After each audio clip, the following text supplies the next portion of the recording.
అదే RTV app వార్తల్ని క్షణాల్లో చదివే అవకాశం ఉంటుంది. ఒక న్యూస్ పేపర్, ఒక టెలివిజన్ ఛానల్ మీ చేతుల్లో ఎప్పుడూ ఉంటాయి.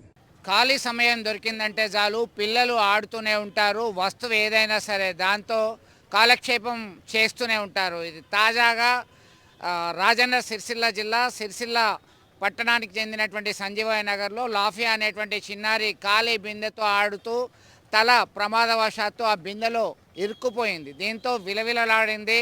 ఆ పేరెంట్స్, పక్కింటి వాళ్ళందరూ కూడా స్పందించారు. వెంటనే ఏం చేయాలో పాల్పోక తల్లడిల్లిపోయారు. దీంతో స్థానికంగా ఉన్నటువంటి ఒక కార్పెంటర్ సహాయంతో ఆ బిందెను కట్ చేసి రక్షించడం జరిగింది. దీంతో బతుకు జీవుడా అని ఊపిరి పీల్చుకున్నారు.